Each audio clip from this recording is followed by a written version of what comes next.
जितना क्वेश्चन का आंसर गलत हो रहा है तो उसको सही करके फिर से आंसर जो सही होगा उसके अनुसार कॉपी चेक करवा के फिर से रिजल्ट दे। कि एक्सपर्ट टीम जो आपका बैठेगा तो फिर वही बैठेगा जो प्रोविजनल आंसर की दिए फिर फाइनल आंसर की दिए उसमें गलतियां हुई, और ये सारा चीज़ जो है लंबे समय से चल रहा है बीपीएससी में। और ये लोग अमरिंदर कुमार जो परीक्षा नियंत्रक है वही फिर अपने लोगों को बैठाएंगे एक्सपर्ट टीम में। और सरकार से भी हम मांग कर रहे हैं लगातार कि परीक्षा नियंत्रक अमरिंदर कुमार को जल्द हटाया जाए, और सरकार की तरफ से अगर जल्द फैसला नहीं लिया जाता है इस पे तो फिर हम लोग आंदोलन भी करेंगे। मुख्यमंत्री जी खुद प्रोफेसर की टीम बनाए, हम मांग कर रहे हैं मुख्यमंत्री जी से, और वो जो आंसर दे दे हम उसको मान लेंगे। हम इतना तक करने के लिए तैयार है। अमरिंदर कुमार के समय में कॉपी बाहर ले जाकर लिखवाया गया, ओएमआर सीट बाहर लिखवाई गई, लेकिन अमरिंदर कुमार पे कोई जांच नहीं हुई। इसलिए मैं परीक्षा नियंत्रक को हटाने की मांग नीतीश कुमार जी से, तेजस्वी यादव जी से कर रहा हूँ कि जल्द से जल्द इनको हटाया जाए और इनकी संपत्तियों की जांच हो। उतना कटअप हर कैटेगरी में कम करके आप एक्स्ट्रा रिजल्ट दे दीजिए, ये उन लोगों का कहना है। लेकिन परीक्षा नियंत्रक इसमें कह रहे हैं कि नहीं, ऐसा नहीं कीजिए,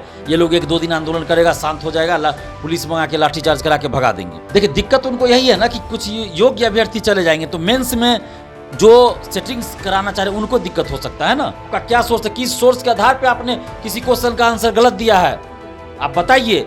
ये कोई मामूली बात नहीं है, सिविल सेवा की परीक्षा है, 6 लाख अभ्यर्थियों के भविष्य का सवाल है। और एक संवैधानिक संस्था के पद पर बैठकर कोई परीक्षा नियंत्रक इस तरह की मनमानी करे, तानाशाही करे और शिक्षा माफियाओं के साथ मिलकर काम करे, ये कब तक चलेगा? अगर आपको लगता है कि सिविल सेवा प्रोत्साहन राशि सरकार को देना पड़ेगा, ज्यादा रिजल्ट दे देंगे तो SC IBC कैटेगरी में, तो आप लिखवा लीजिए। कोई भी स्टूडेंट आपसे सिविल सेवा प्रोत्साहन राशि नहीं मांगेगी सरकार से। नमस्कार, आप लाइव बिहार देख रहे हैं। मैं हूं राजमोहन तिवारी। 67वीं BPSC PT परीक्षा पहली बार जब से हुई थी तब से लेकर अब तक केवल इस परीक्षा ने विवाद ही देखा है। पेपर लीक और उसके बाद नए प्रयोग तो हमने देखे ही, और रिजल्ट जो जारी हुआ उसने तो सारे रिकॉर्ड ही कटअफ के तोड़ दिए। लेकिन उसके बाद भी मामला अभी थमा नहीं है, क्योंकि बात अब गड़बड़ी पर जाकर अटक गई है। और किस प्रकार की एक्सपर्ट टीम है जो 9 क्वेश्चनों के जो उत्तर हैं वो गलत दे देती है। पिछले दिनों जो तमाम अभ्यर्थी थे वो छात्र नेता दिलीप के नेतृत्व में कार्यालय भी पहुंचे, अध्यक्ष से उन्होंने मुलाकात की, और उसके बाद कई तरह की बातें निकलकर सामने आई कि रिजल्ट हो सकता है कि अधिक और जारी किया जाए। लेकिन कैसे जारी किया जाएगा, कब तक जारी किया जाएगा, आखिरकार इस पर कोई भी अभी तक बड़ी खबर सामने नहीं आई है। हमारे साथ छात्र नेता दिलीप जुड़े हुए हैं। दिलीप, पिछले दिन चेयरमैन से आपकी मुलाकात हुई, उस दौरान आपको क्या आश्वासन दिया गया था? देखिए, आश्वासन यही दिया गया था कि हम एक्सपर्ट टीम बैठाएंगे, और एक दिन बाद ही बैठना था। 22 को गए थे, 23 को ही बैठना था, और उसमें जितना क्वेश्चन का आंसर गलत होगा तो उस आधार पे एक्स्ट्रा रिजल्ट दिया जाएगा। हालांकि उन्होंने ये भी कहा था कि ये कंफर्म नहीं बता रहे हैं, एक्सपर्ट टीम कितना क्वेश्चन का आंसर बताएगा नहीं बताएगा ये उन पे डिपेंड करता। हमने ये भी कहा था कि एक्सपर्ट टीम जो आपका बैठेगा तो फिर वही बैठेगा जो प्रोविजनल आंसर की दिए फिर फाइनल आंसर की दिए उसमें गलतियां हुई, और ये सारा चीज़ जो है लंबे समय से चल रहा है बीपीएससी में। और ये लोग अमरिंदर कुमार जो परीक्षा नियंत्रक है वही फिर अपने लोगों को बैठाएंगे एक्सपर्ट टीम में। तो हमने उनको बदलने की मांग की थी कि एक्सपर्ट टीम में आप नए लोगों को लाइए जो आज तक आपके टीम में शामिल नहीं हुआ है, ताकि निष्पक्ष रूप से आंसर दे सके। और परीक्षा नियंत्रक की बातों को न मानने की सलाह हमने अध्यक्ष महोदय को दिया, और सरकार से भी हम मांग कर रहे हैं लगातार कि परीक्षा नियंत्रक अमरिंदर कुमार को जल्द हटाया जाए। और सरकार की तरफ से अगर जल्द फैसला नहीं लिया जाता है इस पे तो फिर हम लोग आंदोलन भी करेंगे, क्योंकि जब तक ये परीक्षा नियंत्रक है हम लोग नहीं मान सकते हैं कि परीक्षा सही से हो रहा है, क्योंकि इनके कार्यकाल में एक से एक घोटाला हुआ है बीपीएससी ऑफिस के अंदर। तो कैसे मान ले यूपी में UPPCS का क्वेश्चन लीक होता है, पेपर लीक होता है या कुछ होता है तो परीक्षा नियंत्रक रातों रात गिरफ्तार हो जाती है महिला। लेकिन यहाँ इतना बवाल हो गया, पेपर लीक हो गया, इनके समय में अमरिंदर कुमार के समय में कॉपी बाहर ले जाकर लिखवाया गया, OMR सीट बाहर लिखवाई गई, लेकिन अमरिंदर कुमार पे कोई जांच नहीं हुई। ऐसा क्यों भाई?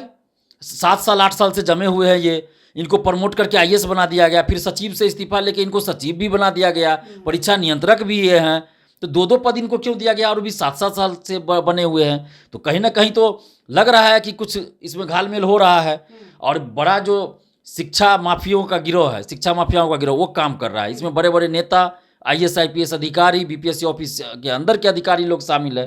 तो इसलिए मैं परीक्षा नियंत्रक को हटाने की मांग नीतीश कुमार जी से, तेजस्वी यादव जी से कर रहा हूं कि जल्द से जल्द इनको हटाया जाए और इनकी संपत्तियों की जांच हो। और इसके अलावे एक मनोज कुमार नाम के व्यक्ति का जिक्र हो रहा है सोशल साइट्स पे, क्या सच्चाई है मुझे नहीं पता। अब वो अधिकारी है या कर्मचारी है मुझे नहीं पता, लेकिन चर्चा हो रहा है कि वो भी सेटिंग वेटिंग में इन्वॉल्व है और इस तरह का पेन अभ्यर्थियों को, ये पायलट फ्रिक्शन पेन दिया जाता है कि इससे रंग किया ना, और पैसा उससे ले जाता है और बाद में गोला इससे मिटा दिया जाता है। इधर मिटाने वाला भी है, इसे मिटा के फिर से गोला दूसरे पेन से रंगा जाता है। ये बातें कही जा रही, क्या सच्चाई है मुझे नहीं पता, ये जांच होना चाहिए। मैं बार बार कह रहा हूँ सीबीआई जांच करवाई सरकार। और दूसरी बात, अध्यक्ष महोदय ने कहा था कि हम जल्द इस पे फैसला लेंगे, लेकिन जल्द 3 दिन आज होने जा रहा है, तो अब तो ले लेना चाहिए फैसला। हम ये मानते हैं कि आप रिजल्ट दीजिएगा तो उसमें समय 3-4 दिन लगेगा, हम ये भी मानते हैं कि जल्द में हड़बड़ी में गड़बड़ी भी नहीं होना चाहिए। तो कम से कम एक नोटिस जारी कर दीजिए ना आप कि आप क्या कीजिएगा इस मुद्दे पे। इतना आप एक्स्ट्रा रिजल्ट दे रहे हैं, एक नोटिस जारी कर दीजिए, अभ्यर्थी को भी लगेगा कि हाँ कुछ हो रहा है। आयोग के चेयरमैन ने आपसे क्या कहा था, किस प्रकार से अब नए रिजल्ट दिए जा सकते हैं? देखिए, उन्होंने कहा था कि हम सभी ऑप्शन पे विचार कर रहे हैं, जैसे कि जितना क्वेश्चन का आंसर गलत हो रहा है तो उसको सही करके फिर से आंसर जो सही होगा उसके अनुसार कॉपी चेक करवा के फिर से रिजल्ट दे, पूरा रिजल्ट फिर से रिवाइज्ड रिजल्ट, इस रिजल्ट को कैंसिल कर दे। दूसरा ऑप्शन ये था कि जितना क्वेश्चन का आंसर गलत हो रहा है उतना कट ऑफ हर कैटेगरी में कम करके रिजल्ट दे दे। तो उन्होंने कहा एक्स्ट्रा रिजल्ट दे दे, तो इसके आधार पे उन्होंने कहा कि बहुत ज़्यादा रिजल्ट हो जाएगा, तो वो 50,000 रिजल्ट हो जाएगा, 30,000 हो जाएगा। तो हमने कहा कि क्या दिक्कत है, आप मेंस लिखने का मौका दे रहे हैं, न कि आप नौकरी दे रहे हैं। और सरकार की तरफ से भी इस पे तो कोई प्रतिबंध नहीं होगा कि आप इतना ही रिजल्ट दीजिए। दोनों में से कौन सा ऑप्शन आप लोगों इसके अलावा एक और ऑप्शन था कि जितना क्वेश्चन का आंसर सही होगा, गलत जो बता रहे हैं आप लोग अगर सही होगा, तो जो अभ्यर्थी अभी फेल हुए हैं तो उसमें से जिनका ये क्वेश्चन का आंसर सही होगा तो उनका मार्क्स बढ़ जाएगा, और वो अगर कट ऑफ के अंदर आ जाएंगे तो उनका रिजल्ट हो जाएगा। तो अब किस आधार पे ये देंगे रिजल्ट, यही वो तय कर रहे होंगे। कब तक देंगे ये भी उन्होंने नहीं बताया। अंदर एक्सपर्ट टीम बैठाने की बात की गई थी कि इन तमाम मुद्दों पे एक्सपर्ट टीम बैठाई जाएगी, बैठी है या अभी तक केवल बातचीत हो रही है? देखिए, अभी तो कुछ पता नहीं चल रहा है, लेकिन कुछ लोग से पता चला है कि एक्सपर्ट टीम बैठी थी और उन्होंने 8 क्वेश्चन जो गलत है आंसर, हम लोगों ने 9 का दिया था, तो एक्सपर्ट टीम ने माना है कि 8, ये कहा जा रहा है, क्या सच्चाई नहीं पता। तो उतना कट ऑफ हर कैटेगरी में कम करके आप एक्स्ट्रा रिजल्ट दे दीजिए, ये उन लोगों का कहना है। लेकिन परीक्षा नियंत्रक इसमें कह रहे हैं कि नहीं, ऐसा नहीं कीजिए, ये लोग 1-2 दिन आंदोलन करेगा, शांत हो जाएगा, पुलिस मंगा के लाठीचार्ज करा के भगा देंगे, ऐसा कहा जा रहा है। देखिए, अमरिंदर कुमार सिंह जो परीक्षा अमरिंदर कुमार, हाँ, उनको दिक्कत क्या है और अधिक रिजल्ट जारी करने में? देखिए, दिक्कत उनको यही है ना कि कुछ योग्य अभ्यर्थी चले जाएंगे, तो मेंस में जो सेटिंग्स कराना चाह रहे हैं उनको दिक्कत हो सकता है ना। वो चाह रहे हैं कि अधिक से अधिक योग्य अभ्यर्थी न आए मेंस में, इसीलिए आंसर गलत दिया गया है ताकि वो बाहर हो जाए योग्य अभ्यर्थी। 11,607 में बहुत सारे ऐसे अभ्यर्थी हैं जो योग्य हैं, जो मेरिट से गए, लेकिन बहुत सारे ऐसे अभ्यर्थी हैं जो पैसा पैरवी पे गए हैं और उनके वजह से योग्य अभ्यर्थियों को बाहर होना पड़ा है। तो इसीलिए आंसर गलत देके बाहर किया गया। आखिर कट ऑफ आपने जनरल का मान लीजिए 113 है, तो 113 या उससे ऊपर जितना अभ्यर्थी जनरल कैटेगरी में बनाएगा सबको सिलेक्शन करना पड़ेगा। तो बाहर कैसे करें, तो कुछ क्वेश्चन का आंसर गलत देते हैं ताकि योग्य अभ्यर्थी बाहर हो जाएंगे। ये बड़ा मतलब अचंभित करने वाली बात है कि एक राज्य की सबसे प्रतिष्ठित संस्था जो परीक्षा लेती है और वो हर बार अपने परीक्षा में गलत उत्तर दे ही देती है, ये कैसे ठीक होगा? क्योंकि ये हर बार ये जो खबरें हैं वो चलती रहती हैं। देखिए, इसके लिए हम लोग ये मांग कर रहे हैं कि परीक्षा नियंत्रक को सबसे पहले हटाया जाए, और उसके अलावा जो एक्सपर्ट टीम आप बनाते हैं तो एक्सपर्ट टीम में नए नए लोगों को लाइए। नए लोगों के कहने का मतलब जो पहले से आपके टीम में नहीं रहे हैं, एक भी आदमी को शामिल नहीं किया जाए जो पहले से टीम में है, और नए लोगों को लाइए। भले वो कहीं के प्रोफेसर होंगे, टीचर होंगे, कहीं कॉलेज के, यूनिवर्सिटी के, या जो भी प्रतिष्ठित लोग हैं, भले वो प्राइवेट कोचिंग ही चलाते हैं, उनको भी आप शामिल कर सकते हैं अगर ईमानदार हैं तो। कोचिंग वाले को शामिल करने में आपको डर लगेगा कि कहीं कोचिंग वाले क्वेश्चन बताएंगे, वो जाके अपने क्वेश्चन में ये कोचिंग में स्टूडेंट्स को फायदा पहुंचाएंगे, तो ठीक है, कोचिंग वाले को आप शामिल नहीं कीजिए, हम भी नहीं कहेंगे ये बात। लेकिन जो कॉलेज के प्रोफेसर हैं, यूनिवर्सिटी के हैं, जो बहुत सालों से पढ़ा रहे हैं, जिनके पास अनुभव है, तो वैसे लोगों को तो आप शामिल कर सकते हैं ना। तो वैसे लोगों को शामिल कीजिए। और आप जो एक्सपर्ट टीम है उनका नाम आप बताइए, कौन कौन आपके एक्सपर्ट टीम में है, क्या सोर्स है उनका, आप सोर्स बताइए, किस सोर्स के आधार पे वो आंसर दे रहे हैं। हम लोगों से आप सोर्स मांग रहे हैं ना, हम लोगों ने सोर्स दिया एनसीईआरटी, रामशरण शर्मा, विपिन चंद्रा, BL ग्रोवर, लक्ष्मीकांत, उसके बाद आपको civil services Chronicle, Braj Kishore Sharma, Amarjeet Jha, जो किताब हो सकता है। इसके अलावा आपको प्रतियोगिता दर्पण करेंट अफेयर्स में हमने हर चीज़ का आपको सबूत दिया। जो भी आपने मांगा, लेकिन आप क्या सोर्स दे रहे हैं, आप किस सोर्स पे आप आंसर बता रहे हैं कि गलत है या सही है, तो आप भी अपना सोर्स बताइए ना। आप मनोहर पोथी पढ़ के या सरस शरीर पढ़ के आप आंसर बता रहे हैं, क्या बता रहे हैं, सोर्स चाहिए ना। हम लोग तो बता दिए कि हमारा ये सोर्स है, हमारा एनसीईआरटी सोर्स है, हमारा बीएल ग्रोवर सोर्स है, हमारा बिपिन चंद्रा सोर्स है, हमारा भारत सरकार का डाटा सोर्स है, हमारा चुनाव आयोग का वेबसाइट सोर्स है, जो ऑफिशियल वेबसाइट उनका है।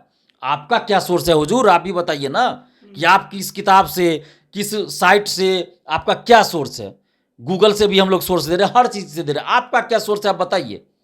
क्यों नहीं बताइएगा आप कि आपका आंसर का क्या सोर्स है। हमने दिया कि इस क्वेश्चन का आंसर गलत है क्योंकि सही आंसर ये होगा, सोर्स दिया, आप 4-5 बुक का रेफरेंस दिया, लेकिन आप जो बोल रहे हैं कि यही आंसर सही होगा, ये गलत है, तो आपके पास क्या सोर्स है आप बताइए। हमें जानने का हक है, हमें 6 लाख अभ्यर्थियों को जानने का हक है कि आपका क्या सोर्स है, किस सोर्स के आधार पे आपने किसी क्वेश्चन का आंसर गलत दिया है, आप बताइए। ये कोई मामूली बात नहीं है, सिविल सेवा की परीक्षा है, 6 लाख अभ्यर्थियों के भविष्य का सवाल है, 6 लाख के गार्जियन है, 6 लाख के अभिभावक है, उनके बाल बच्चे हैं, बहुत सारे लोग हैं जो इसमें शादीशुदा होंगे, बाल बच्चेदार होंगे जो एग्जाम दे रहे हैं, तो आप पूरे फ्यूचर को बर्बाद कर रहे हैं। आप शिक्षा माफियाओं का गढ़ बना दिया गया है बीपीएससी को, तो अब ये नहीं चलेगा। आपको सोर्स बताना पड़ेगा कि आप किस किताब से, किस वेबसाइट से, क्या सोर्स है आप बताइए आंसर का। जब तक आप नहीं बताएगा हम लोग आप चुप नहीं बैठेंगे, क्योंकि ये खेला बीपीएससी में कई सालों से, 8 साल 10 साल से चल रहा है। अब इस खेला को बंद करना होगा। आप बीपीएससी के द्वारा अधिकारियों की नियुक्ति करते हैं जो जाकर सरकार की योजनाओं को क्रियान्वित करेंगे और साथ में योजना बनाने में सरकार की मदद भी करेंगे, सलाह भी देते हैं। और आप वैसे एग्जाम में आप इस तरह का क्वेश्चन पूछ रहे हैं कि बार बार आंसर चेंज कर रहे हैं फिर भी गलत दे रहे हैं। क्या आप संदेश देना चाहते हैं बिहार को? क्या संदेश देना चाहते हैं बिहार की जनता को, बिहार के भविष्य को? क्या संदेश देना चाहते हैं आप देश भर के युवाओं को? बुद्धिजीवी जो शिक्षक हैं वो आज रो रहे हैं। हम लोग को छोड़ दीजिए, हम लोग तो परीक्षार्थी हैं, मान लीजिए युवा हैं, हम लोग तो रो ही रहे हैं, लेकिन आज जो बुद्धिजीवी है, जो 10 साल 20 साल 50 साल से पढ़ा रहे हैं यूनिवर्सिटी में, कॉलेज में, कहाँ कहाँ से डिग्री लेके आए हैं, आज वो रो रहे हैं। उनकी अंतरात्मा रो रही है कि हम लोग का पढ़ाया हुआ सब कुछ बीपीएससी गलत कर देती है। आखिर क्या आंसर दिया जाए, क्या पढ़ाएं हम लोग? अच्छा, अभी 3 दिन आपके बीत चुके हैं आयोग के चेयरमैन से मुलाकात के, अब तक कुछ नोटिस जारी नहीं हुई, क्या हो रहा है इस पर भी कुछ खास खुलकर बात सामने नहीं है। आगे आप लोग क्या करने वाले? देखिए, आज शाम तक हम इंतजार कर रहे हैं। आज 25 नवंबर है, 25 नवंबर के हम शाम 8 बजे तक इंतजार कर रहे हैं, और नहीं कुछ अगर आया अपडेट, नहीं रिजल्ट आया एक्स्ट्रा, या बीपीएससी की तरफ से कोई सूचना नहीं आई मीडिया के माध्यम से या वेबसाइट के माध्यम से, तो हम लोग अब अगले सप्ताह आंदोलन करेंगे, महाआंदोलन करेंगे, और तिथि की घोषणा हम जल्द कर देंगे। अगले सप्ताह आंदोलन होगा, चाहे वो मंगलवार को हो या बुधवार को हो, महाआंदोलन होगा, या बृहस्पतिवार को हो, जब भी हो डेट हम लोग डिसाइड कर लेंगे, और अगले सप्ताह महाआंदोलन होगा। हम लोग चुप नहीं बैठेंगे। ये लाखों युवाओं के भविष्य से खिलवाड़ किया जा रहा है, मेधा को मारा जा रहा है, लाखों युवाओं के सपने को मारा जा रहा है, उनके सपनों को कुचला जा रहा है, और शिक्षा माफियाओं को गढ़ बना दिया गया है। अब ये खेल बंद करना पड़ेगा, हम लोग अब चुप नहीं बैठेंगे। पिछले बार जब परसेंटाइल का मामला हुआ था तो उस समय सीएम नीतीश कुमार का हस्तक्षेप देखने को मिला था। इस बार 8-9 सवालों के उत्तर गलत की बात सामने आ रही है, गड़बड़ी की बात है। सरकार के हस्तक्षेप कितना जरूरी मानते हैं? देखिए, सरकार का हस्तक्षेप होना ही चाहिए।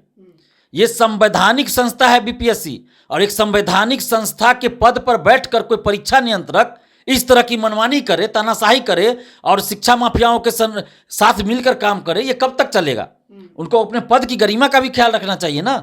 हम लोग उनको बार बार हटाने की मांग करते, तो हाथ जोड़कर विनती कर रहे हैं नीतीश कुमार जी से और तेजस्वी यादव जी से कि आप परीक्षा नियंत्रक को पहले हटाइए, और 9 क्वेश्चन का जो आंसर आपके आयोग ने गलत दिया है उसको आप सुधारिए। हमें सोर्स चाहिए, किस सोर्स से दिया, नहीं तो मुख्यमंत्री जी खुद आंसर बता दें। हम मुख्यमंत्री जी पे भरोसा कर रहे हैं, मुख्यमंत्री जी खुद प्रोफेसर की टीम बनाए। हम मांग कर रहे हैं मुख्यमंत्री जी से कि आप हमारी बात मत मानिए, आप छात्रों की बात भी छोड़ दीजिए, आप अपने स्तर से, हम आप पे भरोसा कर रहे हैं नीतीश कुमार जी, आप एक टीम बनाइए, शिक्षकों की टीम बनाइए जिसपे आप ही को भरोसा हो।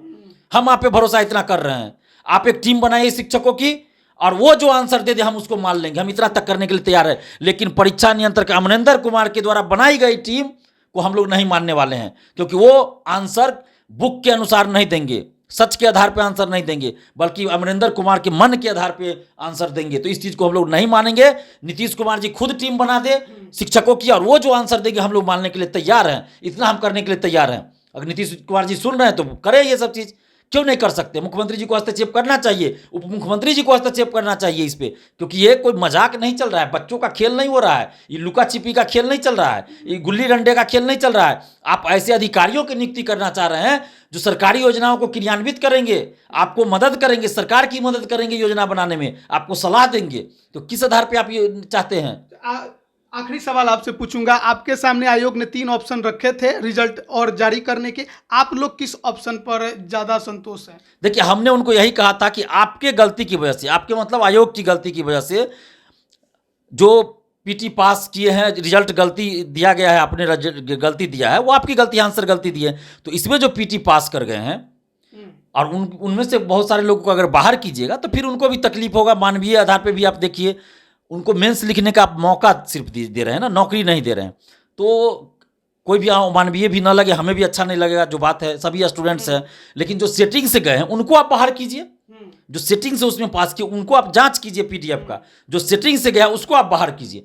और 8-9 नंबर जो क्वेश्चन का आंसर गलत है, 8-9 क्वेश्चन, उतना हर कैटेगरी में कट ऑफ कम करके आप रिजल्ट दीजिए। तो इस पर उन्होंने कहा कि बहुत ज़्यादा रिजल्ट हो जाएगा। तो हमने कहा क्या दिक्कत है आपको? अगर आपको लगता है कि सिविल सेवा प्रोत्साहन राशि सरकार को देना पड़ेगा, ज़्यादा रिजल्ट दे देंगे तो SC IBC कैटेगरी में, तो आप लिखवा लीजिए। कोई भी स्टूडेंट आपसे सिविल सेवा प्रोत्साहन राशि नहीं मांगेगी सरकार से, कोई भी नहीं मांगेगा स्टूडेंट, क्योंकि सिविल सेवा प्रोत्साहन राशि के लिए नहीं वो BPSC का फॉर्म भर रहे हैं। कुछ स्टूडेंट ऐसे हो सकते हैं, लेकिन जो सीरियसली BPSC की तैयारी करते हैं उनका मकसद अधिकारी बनना है, ना कि सिविल सेवा प्रोत्साहन राशि लेना है। तो आप पहले एक नोटिस जारी कर दीजिए कि हम इसी शर्त पर देंगे कि कोई सिविल सेवा प्रोत्साहन राशि की मांग नहीं करेंगे, या फिर सरकार के पास पावर है ना, सरकार ही कह दे कि जो एक्स्ट्रा रिजल्ट दिया जाएगा उसमें किसी तरह की छात्रवृत्ति या प्रोत्साहन राशि नहीं दी जाएगी। कोई दिक्कत नहीं है, इस पर थोड़े कोई कुछ करने जा रहा है। तो हमने यही सुझाव दिया कि आप 8-9 नंबर जो कट ऑफ है हर कैटेगरी में कम करके एक्स्ट्रा रिजल्ट दे दीजिए, और आगे से इस तरह की धांधली ना हो, आंसर गलत ना हो, इसके लिए आप पैनल जो है आप नए लोगों को बनाइए, नए लोगों का पैनल बनाइए, और सोर्स भी बताइए आप कि किस बुक से आप दे रहे हैं। अभी भी सोर्स बताइए, आगे चल के भी सोर्स बताइए। बहुत बहुत धन्यवाद दिलीप। तो देखिए, 67वीं BPSC परीक्षा अभी तक विवादों के घेरे में है। जब से रिजल्ट जारी हुआ है, विवाद और बढ़ते ही दिखाई दिए हैं, और जिस प्रकार से 8 से 9 प्रश्नों के उत्तर गलत आयोग के तरफ से दिए गए, उससे अभ्यर्थियों के अंदर निराशा अधिक देखने को मिल रही है। और पिछले दिन आयोग के चेयरमैन से मुलाकात हुई, लेकिन उस मुलाकात में आश्वासन जरूर मिला, लेकिन उस पर काम कितना हो रहा है ये किसी को नहीं पता है। आयोग के अंदर क्या चल रहा है और बाहर क्या होगा, कितने रिजल्ट जारी किए जाएंगे, कब तक जारी किए जाएंगे, अभ्यर्थी के मन में बहुत सी सवाल जो है वो उठ रहे हैं। अब देखना है कि इस पर आयोग जवाब कब तक देता है। आप बने रहिए लाइव बिहार के साथ। आप सभी का बहुत बहुत धन्यवाद। लाइव बिहार YouTube पर सब्सक्राइब और Facebook पर लाइक जरूर करें।